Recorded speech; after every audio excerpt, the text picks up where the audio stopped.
Alors que j'entrais dans le pittoresque village de Kosnak, niché au cœur des montagnes chinoises enveloppées de brume, un sentiment d'inquiétude s'est emparé de moi. La route serpentait à travers d'épaisses forêts et longeait des champs en terrasse qui semblaient s'accrocher aux pentes, comme s'ils craignaient de basculer dans la vallée en contrebas. J'avais accepté un poste d'enseignant ici, impatiente de changer de décor et de m'immerger dans une culture très éloignée des villes animées auxquelles je m'étais habitué. Les villageois m'ont accueilli chaleureusement, mais avec une certaine réserve dès que j'ai abordé le sujet des légendes locales. L'histoire de la mariée noyée, chuchotée à voix basse, m'intriguait le plus. Selon la légende, elle avait connu une fin tragique la nuit de son mariage, sa vie ayant été interrompue avant qu'elle ne commence vraiment. Depuis lors, son esprit agité apparaissait les nuits de pleine lune, attirant les âmes sans méfiance vers l'ancien puits où elle avait péri. Mon modeste logement, une maison à cour traditionnelle où des lanternes cramoisies se balançaient dans la brise du soir, dégageait un charme particulier qui semblait en contradiction avec les histoires que j'avais entendues. Alors que je déballais mes affaires, les avertissements des villageois résonnaient dans mon esprit. La nuit tombait rapidement à Kosnak, enveloppant le village d'une étrange tranquillité que seul le bruissement occasionnel des feuilles et l'appel lointain d'un oiseau de nuit venaient rompre. Je me suis senti attiré par la fenêtre, scrutant la brume qui s'accrochait au flanc de la montagne comme un voile spectral. Un frisson me parcourut l'échine, tandis qu'une faible voix se faufilait à travers le brouillard, une mélodie triste qui réveilla quelque chose au plus profond de moi. « Viens !» Le murmure semblait résonner depuis les profondeurs de la forêt, portant avec lui un sentiment de nostalgie et de tristesse. Je secouai la tête, l'écartant comme un tour du vent. Pourtant, le malaise persistait, rongeant les bords de ma conscience. Les histoires des villageois étaient-elles vraies ou n'étaient-elles que des fables de mise en garde destinées à tenir les étrangers à l'écart? Les images de la mariée noyée hantaient mes rêves, son visage pâle, encadré par des cheveux sombres et dégoulinants, sortant des profondeurs du puits. Je me réveillais en sursaut trempé de sueur froide, la chambre baignée de la lueur éthérée de l'aube. C'est alors que je pris une décision.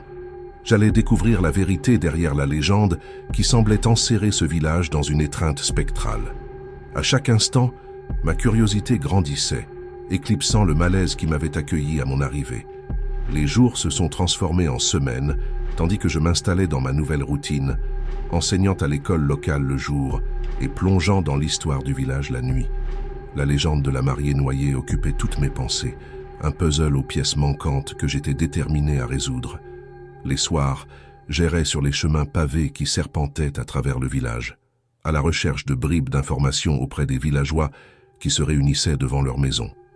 Ils parlaient de la mariée à voix basse, leurs voix étant chargées à parts égales de peur et de fascination. Par une fraîche soirée d'automne, j'ai entendu un groupe de villageois âgés rassemblés à l'extérieur d'une maison de thé, leurs visages éclairés par la lumière vacillante des lanternes. Ils parlaient sur un ton révérencieux, leur voix s'élevant et s'abaissant comme le vent qui balayait les cols de montagne. « Ne vous approchez pas du puits les nuits de pleine lune », a averti une vieille femme, le visage ridé et grave. Son esprit erre alors, à la recherche d'un compagnon qui la rejoindra dans l'éternité. Un frisson me parcourut l'échine à ces mots, mais je continuais, ma curiosité l'emportant sur tout sentiment d'inquiétude.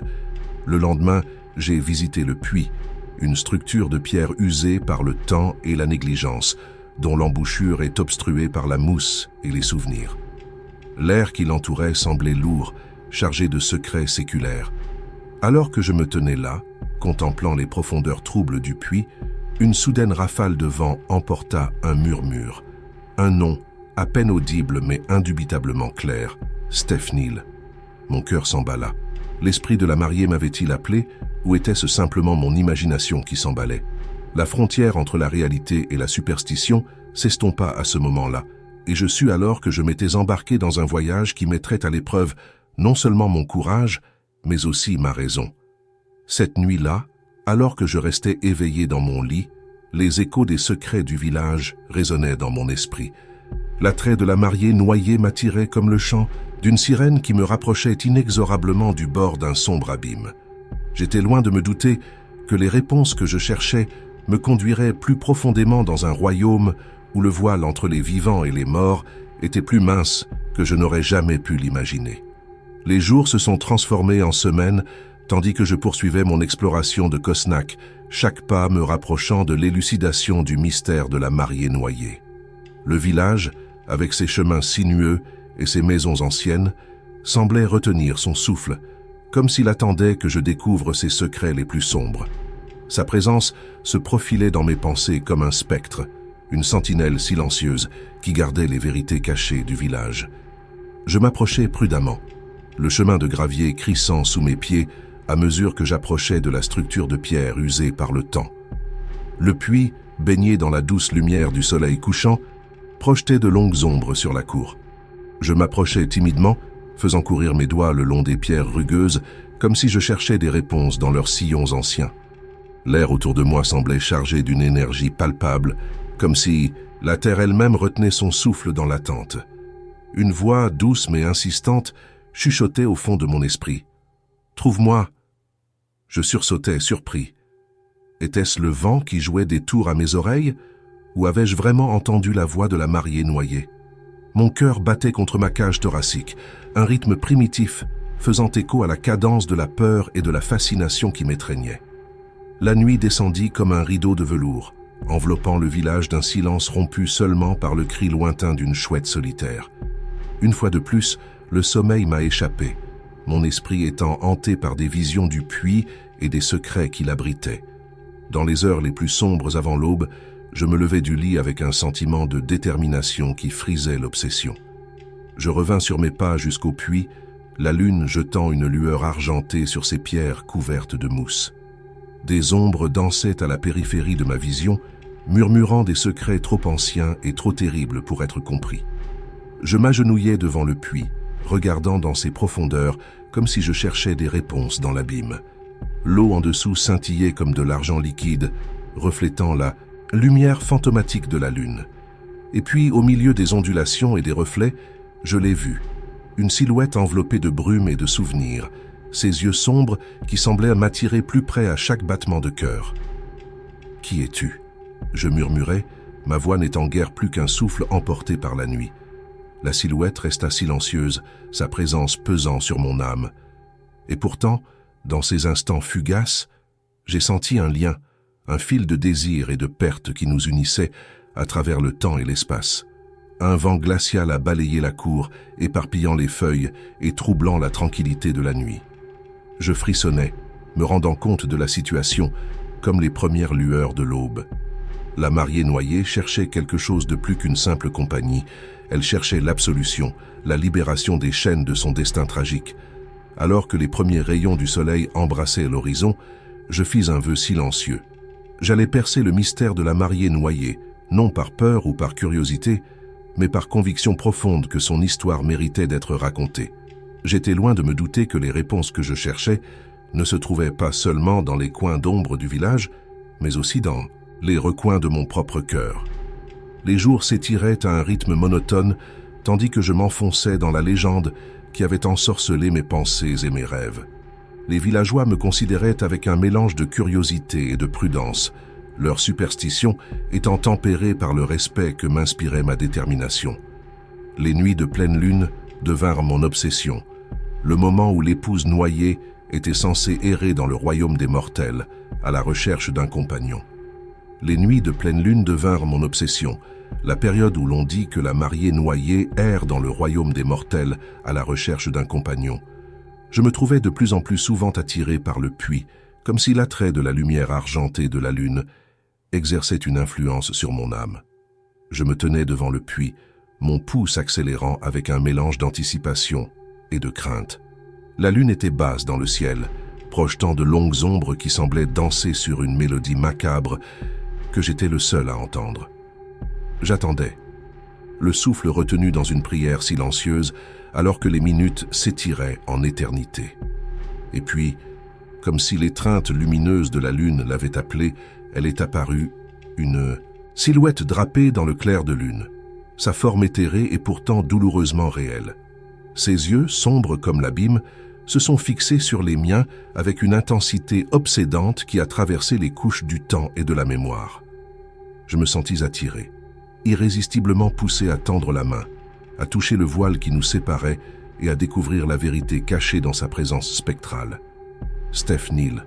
Sa voix résonna dans le silence, un murmure porté par la brise qui agitait les feuilles et taquinait mes sens. J'hésitais, le poids de sa question s'installant comme une pierre au creux de mon estomac. Pourquoi, en effet? Qu'est-ce qui me pousse à percer le mystère d'une tragédie vieille de plusieurs siècles, à risquer ma santé mentale et peut-être même mon âme à la poursuite d'une vérité qui défie la raison? Je veux comprendre, répondis-je finalement, ma voix n'étant guère plus qu'un murmure. Le rire de la mariée retentit, une mélodie teintée de tristesse et de résignation. Le rire de la mariée retentit, une mélodie teintée de tristesse et de résignation. La paix, dit-elle en écho, le mot étant lourd de sens. Il n'y a pas de paix pour les damnés, seulement le cycle sans fin du désir et de la perte. Ces mots ont touché une corde sensible en moi, résonnant d'une vérité qui transcendait les limites de la compréhension des mortels. J'ai tendu la main, mes doigts tremblants lorsqu'ils ont effleuré la surface fraîche du puits. La mariée regardait, l'expression indéchiffrable mais imprégnée d'un étrange mélange d'espoir et de désespoir. « Aidez-moi » supplia-t-elle, sa voix n'étant qu'un fragile murmure qui restait suspendu entre nous comme un fil fragile. « Brisez la malédiction qui me lie à ce monde, et je vous accorderai les réponses que vous cherchez. » J'acquiesçais, ma résolution se durcissant comme l'acier forgé dans les feux de la détermination. « Je le ferai », ai-je juré, les mots s'adressant non seulement à la mariée, mais aussi à moi-même. Et avec cette promesse solennelle, la lumière argentée de la lune sembla s'éclaircir, traçant un chemin vers l'avant, là où les ombres l'avaient obscurci. J'avais entrepris un voyage qui me conduirait plus profondément au cœur des ténèbres, là où la frontière entre la réalité et la légende s'estompe et où le destin des vivants et des morts est en équilibre précaire. Avec la promesse faite à la jeune mariée noyée qui pesait lourd dans mon cœur, je me lançai dans la recherche avec une ferveur nouvelle. La bibliothèque du village, un dépôt poussiéreux de parchemins anciens et de tomes usés par le temps, est devenu mon sanctuaire. J'ai épluché les récits de l'histoire de Cosnac à la recherche d'indices susceptibles d'éclaircir le mystère du destin tragique de la mariée. Parmi les pages cassantes et l'encre délavée, j'ai découvert des fragments de vérité enfouis sous des couches de mythes et de superstitions.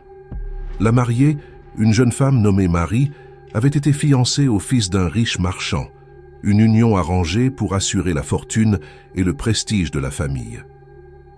La veille de leur mariage, la tragédie a frappé. Marie a disparu sans laisser de traces, laissant derrière elle un marié accablé de chagrin et un village rongé par les rumeurs d'un acte criminel. Certains prétendaient que la jalousie et la trahison avaient poussé Marie à s'enfuir, tandis que d'autres évoquaient des forces plus sombres, une malédiction née d'un amour non partagé et d'un cœur brisé, mais un récit sortait du lot, un journal intime découvert dans les archives d'un ancien temple à la périphérie du village. Rédigé par un moine qui avait assisté aux derniers instants de Marie, ce journal parlait d'un amour condamné dès le départ, un amour qui avait défié les attentes de la société et enflammé une passion qui avait brûlé comme une traînée de poudre dans le cœur des jeunes amants. Armé de mes nouvelles connaissances, je suis retourné au puits, une sentinelle qui avait été témoin de siècles de joie et de tristesse, d'espoir et de désespoir. L'air bourdonnait d'une énergie palpable, alors que je me tenais devant ces pierres couvertes de mousse, le poids des siècles pesant sur moi comme une étreinte suffocante. « Marie », murmurai-je, ce nom étant une prière sur mes lèvres, « je sais que tu es là. » Un vent glacial balaya la cour, emportant avec lui le léger parfum du jasmin et les échos d'un amour qui avait transcendé le temps lui-même. Et puis, comme en réponse à mon appel, elle est apparue, une vision vêtue de clairs de lune et de souvenirs, ses yeux sombres contenant les réponses que je cherchais. « Pourquoi es-tu venue » La voix de Marie était une mélodie teintée de tristesse, sa forme vacillant comme la flamme d'une bougie dans le vent. « Je suis venu pour te libérer », répondis-je, la voix ferme, malgré les émotions tumultueuses qui se déchaînaient en moi. Marie me regarda avec un mélange d'admiration et d'incrédulité, son regard cherchant dans le mien la moindre trace de tromperie. N'en trouvant aucune, elle hocha la tête, un geste lourd de regret et de désir séculaire. Suivez-moi, murmura-t-elle, sa voix n'étant guère plus qu'un chuchotement porté par le vent. Ensemble, nous nous enfonçâmes dans les profondeurs labyrinthiques du passé de Cosnac, où les secrets étaient enfouis sous les couches du temps et de la tradition. Chaque pas nous rapprochait du cœur du mystère, de la vérité qui nous échappait depuis si longtemps. Et tandis que nous nous aventurions plus profondément dans les ombres de l'histoire du village, j'ai réalisé, le cœur serré, que la frontière entre le sauveur et l'âme condamnée s'était estompée au point d'être méconnaissable. En cherchant à briser la malédiction de Marie, j'avais involontairement été pris dans un engrenage qui menaçait de nous consumer tous les deux. Les nuits devenaient plus froides, tandis que l'automne resserrait son emprise sur Cosnac, un signe avant-coureur de changement qui reflétait le tumulte de ma propre âme. La présence de Marie me hantait, sa forme spectrale me rappelant constamment le vœu que j'avais fait de la libérer de la malédiction qui la liait au royaume des mortels. Ensemble, nous avons remonté les traces de ces derniers jours, rassemblant des fragments de souvenirs et de mythes dans un effort désespéré pour démêler les fils enchevêtrés du destin. Par une nuit de lune, Marie me conduisit à un sanctuaire oublié, niché au plus profond de la forêt, un sanctuaire dédié à une divinité oubliée depuis longtemps par tous les villageois, à l'exception des plus fervents. L'air crépitait d'énergie alors que nous nous tenions devant l'autel usé, dont la surface était ornée d'offrandes de fleurs sauvages et d'encens. « C'est ici que ça s'est passé », chuchota Marie, sa voix n'étant guère plus qu'un soupir porté par le vent. J'écoutais, captivé par la tristesse gravée dans chaque syllabe de son récit. Marie a parlé de rencontres interdites et de moments volés, d'un amour qui a défié les normes de la société et encouru la colère de ceux qui cherchaient à contrôler son destin. Lorsque leur secret fut découvert, une tragédie s'ensuivit, une trahison qui brisa non seulement leurs rêves, mais aussi le fragile équilibre entre le royaume des mortels et le monde des esprits. Ensemble, nous avons accompli des rituels oubliés depuis longtemps par les villageois, invoquant d'anciennes prières et offrandes, dans l'espoir d'apaiser les esprits agités qui hantaient Cosnac. La nuit s'étira jusqu'à l'éternité, la lune projetant de longues ombres qui semblaient danser sur une mélodie funèbre que nous seuls pouvions entendre. À l'aube, épuisé mais étrangement exalté, je fis un vœu solennel à Marie, un pacte forgé dans le sang et au clair de lune, scellé par la promesse de briser la malédiction qui la liait aux puits et au village qui l'avait trahi. Mais alors que les jours se transformaient en semaines et que le froid de l'hiver s'installait sur Cosnac, je commençais à me poser des questions sur le prix de mon obsession.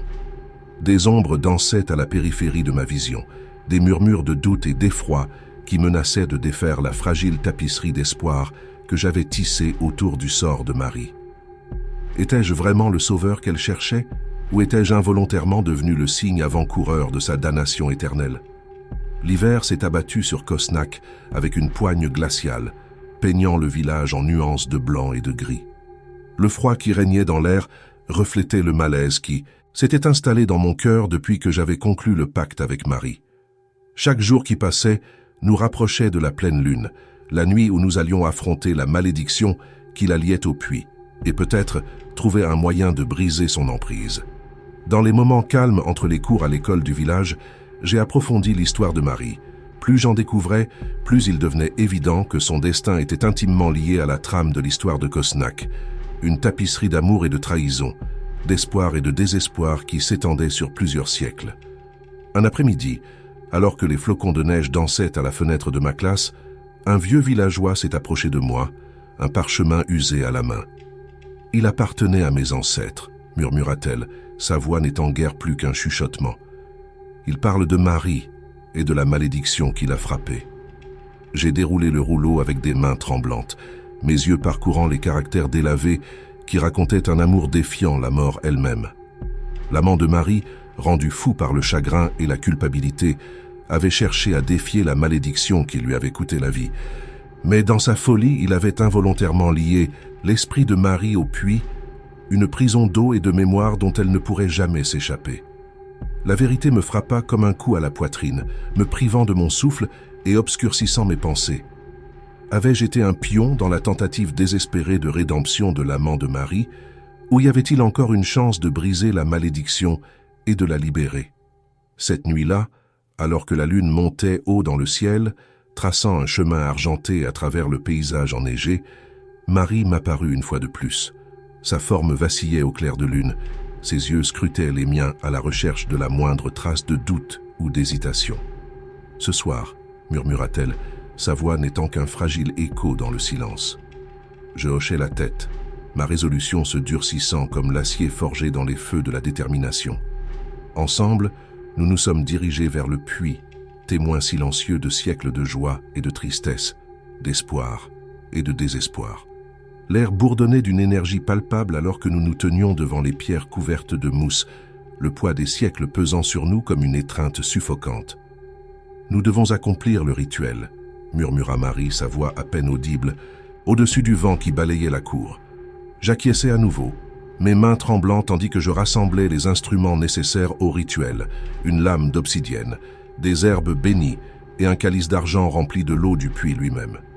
Chaque objet avait une signification qui transcendait les limites de la compréhension des mortels, un pont entre les vivants et les morts que nous allions traverser ensemble.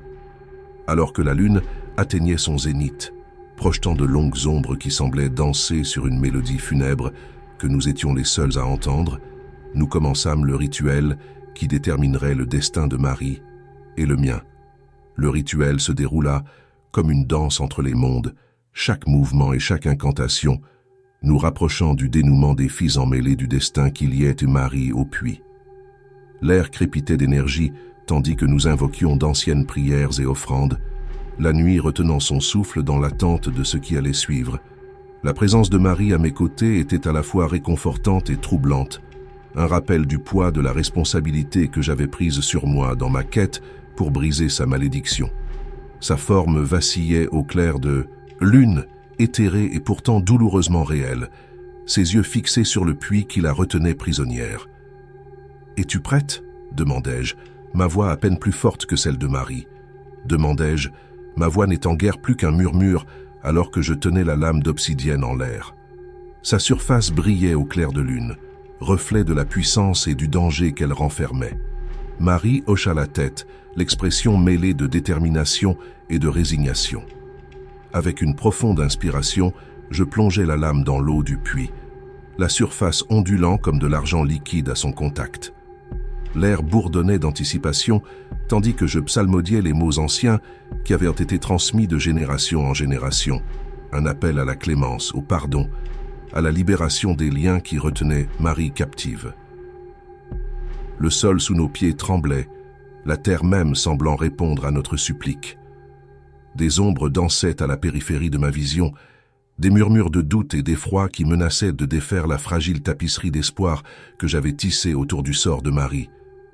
Et puis, dans un éclair de lumière aveuglant, la malédiction commença à se lever.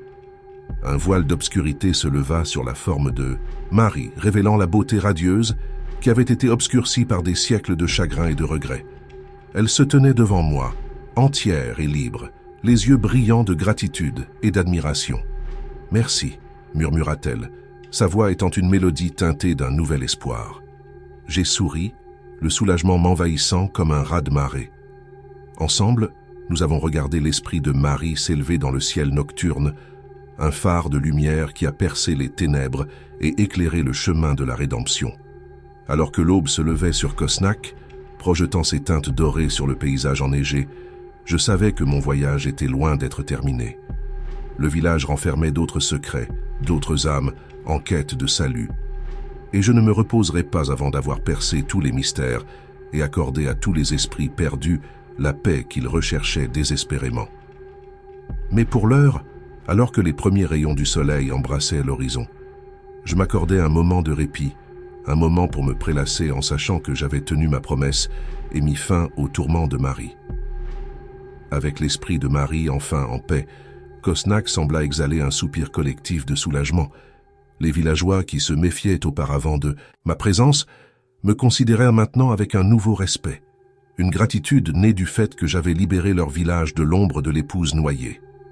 Pourtant, au milieu des célébrations et des expressions de gratitude, je me retrouvais hanté par les souvenirs de mon séjour à Cosnac. L'histoire de Marie avait touché quelque chose de profond en moi, un désir de vérité, de compréhension et de connexion qui transcendait les frontières du temps et de la mortalité. Alors que je me préparais à quitter le village qui était devenu à la fois mon sanctuaire et mon creuset, j'ai visité le puits une dernière fois. Ses eaux brillaient d'une clarté qui reflétait mes propres pensées, résolues mais tempérées par le poids du voyage que j'avais entrepris. « Merci » murmurai-je, ma voix n'étant plus qu'un chuchotement porté par le vent. Le puits est resté silencieux, ces vieilles pierres témoignant de siècles de joie et de tristesse, d'espoir et de désespoir. Et pourtant, alors que je me retournais pour partir, une légère ondulation troubla la surface de l'eau, un rappel fugace du lien forgé entre Marie et moi dans notre quête de rédemption. Alors que je m'éloignais de Cosnac, le cœur lourd de souvenirs et de gratitude, je savais que l'histoire de Marie resterait à jamais gravée dans ma mémoire. Un témoignage du pouvoir durable de l'amour et de la résilience de l'esprit humain face à l'adversité. Des années se sont écoulées depuis mon séjour à Cosnac, mais le souvenir de Marie et du village me hantait toujours. J'étais retourné à mon ancienne vie, l'agitation de la ville contrastant fortement avec la solitude tranquille du village de montagne. Mais au milieu de la cacophonie de la vie urbaine, l'esprit de Marie persistait. Une lumière qui guidait mon chemin et me rappelait la promesse que je lui avais faite lors de cette nuit fatidique. Un soir, alors que je triais de vieilles affaires rangées dans un coin oublié de mon appartement, je suis tombé sur un journal usé, une relique de mon séjour à Cosnac. Les grains de poussière dansaient dans la douce lueur du soleil couchant lorsque j'ai ouvert les pages, le parfum familier du jasmin et des souvenirs inondant mes sens.